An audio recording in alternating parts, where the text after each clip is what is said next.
मित्रांनो, मी डॉक्टर आशिष विखार आणि आजच्या या व्हिडिओ लेक्चरमध्ये मी तुम्हाला इंडस्ट्रियल ट्रेनिंग 2021-22 जे होणार आहे आय स्कीम अंतर्गत त्या इंडस्ट्रियल ट्रेनिंगविषयी महत्त्वपूर्ण माहिती सांगणार आहे.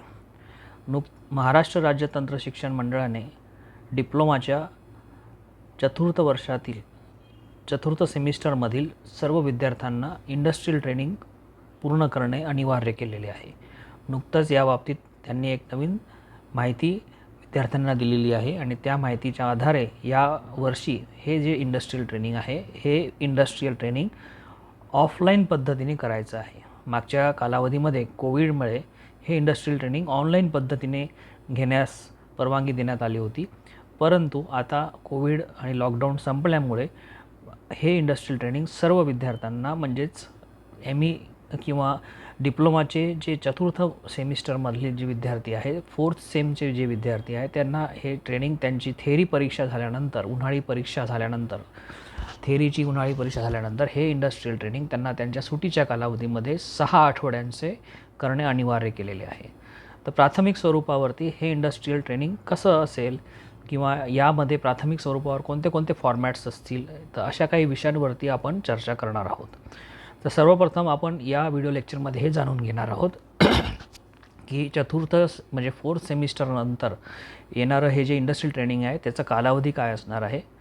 त्यासाठी प्राथमिक स्वरूपावरती इंडस्ट्रियल ट्रेनिंग जर तुम्हाला कंप्लीट करायचं असेल तर प्राथमिक स्वरूपावर कोणते कोणते फॉर्मॅट्स तुम्हाला वापरायचे आहे, त्याच्यानंतर त्याला मार्क्स किती आहे, ह्या संपूर्ण इंडस्ट्रियल ट्रेनिंगसाठी मार्क्स किती आहे, त्याचं सबमिशन तुम्हाला कसं करायचं आणि त्याची एक्झाम तुम्हाला कशी द्यायची आहे.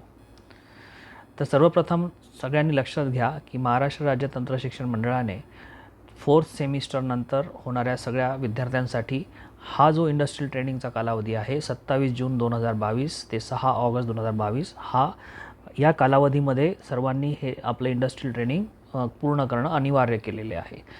परत लक्षात घ्या, all the students who are present in 4th semester they should complete their industrial training during the period 27th June 2022 to 6th August 2022.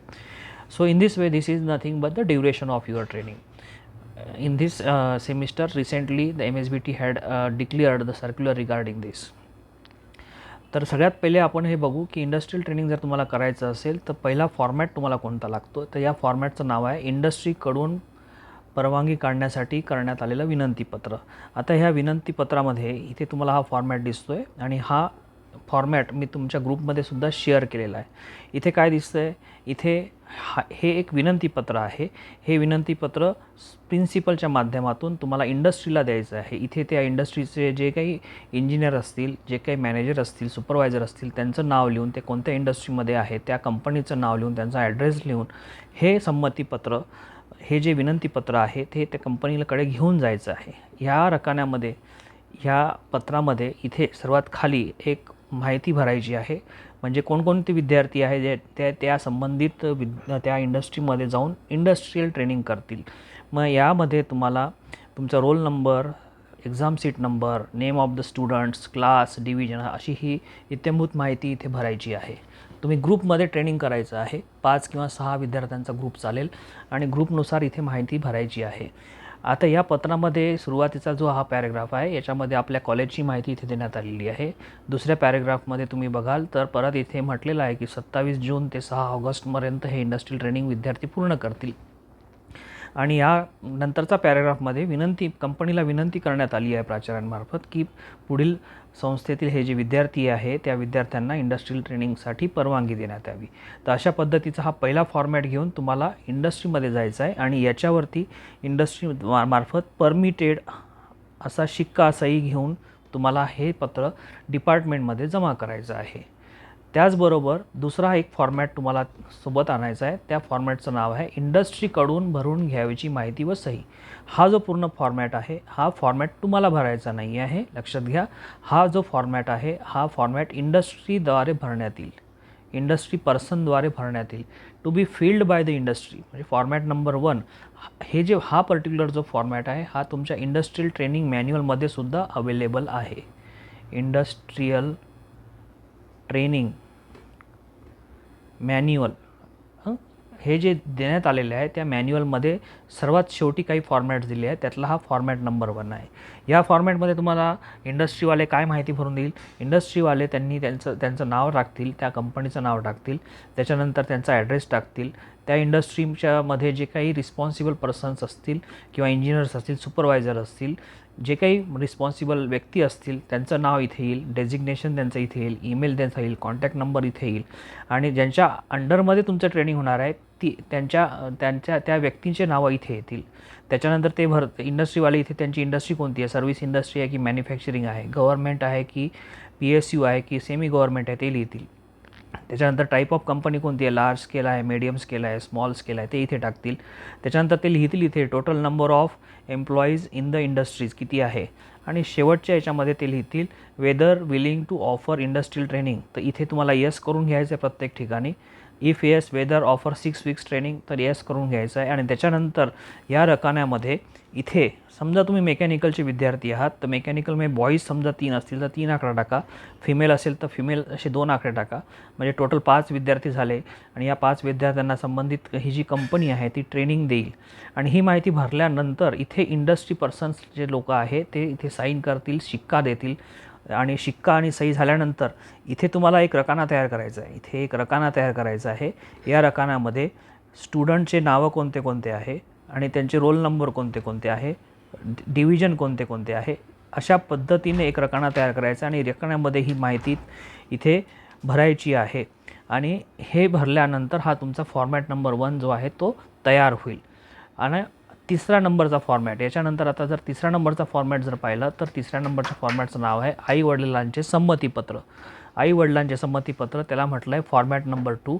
हाही फॉर्मॅट जो आहे हा तुम्ही भरायचा नाही आहे.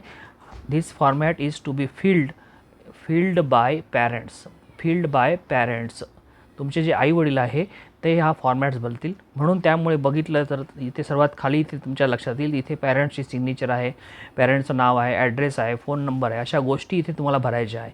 आणि इथे ते पत्र जे आहे हा आहे consent letter from the parents, म्हणजे आईवडिलां किंवा पालक जे आहे त्यांचं हे संमतीपत्र आहे. आणि याच्यामध्ये ते म्हणत आहेत की to the principal GP Jalgaon subject consent for industrial training. याच्यामध्ये तुम्ही तुमचं इथे नाव टाका, त्याच्यानंतर कोणत्या ब्रँचमध्ये शिकत आहात, कोणत्या ड्युरेशनमध्ये तुमचं ट्रेनिंग होणार आहे, तुमची ब्रँच कोणती आहे, आणि इथे काही रूल्स दिलेले आहेत ते रूल्स वाचून आईवडील इथे सही करतील, डेट टाकतील, प्लेस टाकतील. आणि हा फॉर्मॅट भरून आईवडिलांकडनं भरून हा फॉर्मॅट तुम्हाला डिपार्टमेंटकडे परत जमा करायचा आहे. तर अशा पद्धतीने महत्त्वपूर्ण प्राथमिक 3 फॉर्मॅट आहे. फॉर्मॅट नंबर हा पहिला, ज्याच्यामध्ये प्राचार्यांचं विनंतीपत्र आहे. या पत्रामध्ये इंडस्ट्रीकडनं तुम्हाला परवानगी काढायची आहे. त्याच्यानंतर फॉर्मॅट 1 ही इंडस्ट्रीची माहिती आहे. या इंडस्ट्रीमध्ये जाऊन तुम्हाला इंडस्ट्रियल ट्रेनिंग करायचं आहे. या फॉर्मॅटमध्ये विद्यार्थ्यांची पण माहिती भरायची आहे की कोणते कोणते नाव आहे, विद्यार्थ्यांचे नाव काय, रोल नंबर काय आहे, त्यांचा डिव्हिजन कोणता आहे, ही सगळी माहिती इथे याच्यामध्ये इंडस्ट्रीचे लोक भरतील. आणि या फॉर्मॅटवरती त्यांची सही आणि शिक्का असेल आणि नावसुद्धा असेल. इंडस्ट्री जे काही जबाबदार व्यक्ती असतील, मॅनेजर, सुपरवायझर, त्यांचं इथे नाव असेल. आणि फॉर्मॅट नंबर हा जो आहे याच्यामध्ये हे आईवडिलांचं संमतीपत्र आहे. अशा पद्धतीने हे 3ही फॉर्मॅट्स तुम्हाला भरणं आवश्यक आहे. आणि साधारण 20 मे 2022 पर्यंत हे फॉर्मॅट्स, तिघही फॉर्मॅट्स तुम्हाला कॉलेजमध्ये येऊन, डिपार्टमेंटमध्ये येऊन संबंधित जे काही इंडस्ट्रियल ट्रेनिंगचे कोऑर्डिनेटर आहे, विभागातील जे कोऑर्डिनेटर आहे, तुमच्या डिपार्टमेंटमधले जे कोऑर्डिनेटर टीचर्स आहेत ते तुम्हाला त्यांच्याकडे हे तिघही फॉर्मॅट जमा करायचे आहे. आता ह्या इंडस्ट्रियल ट्रेनिंगला, आयस्कीमच्या इंडस्ट्रियल ट्रेनिंगला मार्क किती आहे, तर विद्यार्थी मित्रांनो इथे या इंडस्ट्रियल ट्रेनिंगला टोटल 150 मार्क देण्यात आलेले आहे. पण या 150 मार्कांचं विभाजन 2 भागामध्ये आहे. पहिले 75 मार्क हे प्रोग्रेसिव्ह असेसमेंटसाठी आहे, दुसरे 75 मार्क हे एंड सेमिस्टर एक्झामिनेशनसाठी आहे. म्हणजे 75 अधिक 75 असं हे 150 मार्काचं वेटेज आहे. त्यातही प्रोग्रेसिव्ह असेसमेंटला 3 भागांमध्ये डिवाईड केलेले आहे. या 75 मार्कांपैकी पहिले 30 मार्क हे मेंटर आणि सुपरवायझर मिळून देतील. त्याच्यानंतर दुसरे 25 मार्क हे इंडस्ट्री सुपरवायझर्स देतील, म्हणजे इंडस्ट्रीतले जे काही इंजिनियर्स असतील ते 25 मार्कपैकी किती मार्क विद्यार्थ्यांना द्यायचे ते ठरवतील. आणि उरलेले 20 मार्क हे प्रोग्रेसिव्ह असेसमेंट, म्हणजे जे मेंटॉर टीचर जे आहेत विभागातील, जे तुम्हाला देण्यात आलेले आहे किंवा देण्यात येतील जे गाईड म्हणून काम करतील तुमच्यासाठी ते मेंटॉर टीचर हे 20 मार्क तुम्हाला देतील. तर अशा पद्धतीने पहिल्या 75 मार्कांची ही विभागणी आहे. पहिले 30 मार्क हे मेंटॉर प्लस सुपरवायझर देतील, त्याच्यानंतर 25 मार्क हे इंडस्ट्री सुपरवायझर देतील आणि 20 मार्क्स हे प्रोग्रेसिव्ह असेसमेंट जे करतील मेंटॉर टीचर करतील ते मेंटॉर टीचर हे 20 मार्क देतील. उरलेले 75 मार्क हे एंड सेमिस्टर एक्झामिनेशन म्हणजे ज्याच्यामध्ये काय असणार आहे, 25 मार्कांची तुम्हाला इंडस्ट्रियल ट्रेनिंग रिपोर्ट तयार करायचा आहे. त्याच्यानंतर उरलेल्या 25 मार्कांचं प्रेझेंटेशन, त्यावर PPT प्रेझेंटेशन तयार करायचं आहे आणि 25 मार्कांची वायवा मुलांना द्यावी लागेल. वायवासाठी बाहेरच्या कॉलेजेसमधून किंवा इंडस्ट्रीमधून एक्सपर्ट्सला बोलवण्यात येईल आणि त्यांच्यामार्फत तुमची वायवा घेण्यात येईल आणि हे वायवा 25 मार्कांची असेल. तर अशा पद्धतीने हे मार्कांची विभागणी इथे आहे आणि इंडस्ट्रियल ट्रेनिंगला 150 मार्क देण्यात आलेले आहे.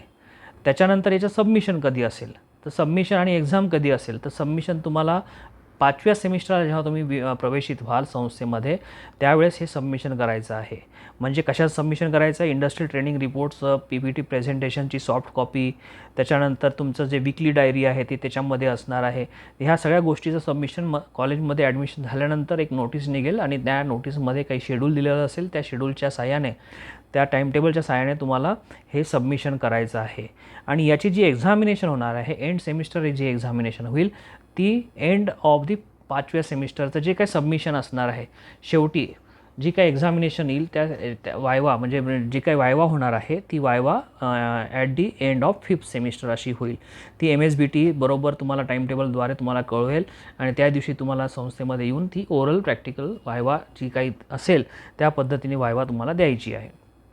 आता एक महत्त्वपूर्ण लक्षात घ्या की इंडस्ट्रियल ट्रेनिंग करत असताना तुम्हाला एक विकली डायरी मेंटेन करायची आहे. त्याला नाव दिलं आहे MSBT इंडस्ट्रियल ट्रेनिंग विकली डायरी. हा फॉर्मॅटसुद्धा तुमच्या इंडस्ट्रियल ट्रेनिंग मॅन्युअलमध्ये दिलेला आहे. Micro projects and industrial training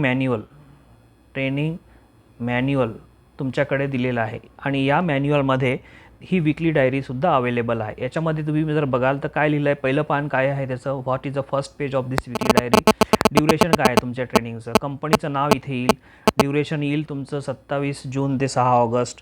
त्याच्यानंतर सुपरवायझर, इंडस्ट्रीमधले जे सुपरवायझर आहेत त्यांचं नाव येईल. त्याच्यानंतर डेझिग्नेशन, तेथे इंजिनियर म्हणून काम करतायत की मॅनेजर म्हणून काम करतायत की आणखी त्यांची पोस्ट काय ते येईल. नेम ऑफ द स्टुडंट इथे तुम्हाला टाकावं लागेल, ब्रांच कोणती आहे, नेम ऑफ द पॉलिटेक्निक काय आहे. अशा पद्धतीने प्राथमिक माहिती या फॉर्मॅटमध्ये तुम्हाला भरायची आहे.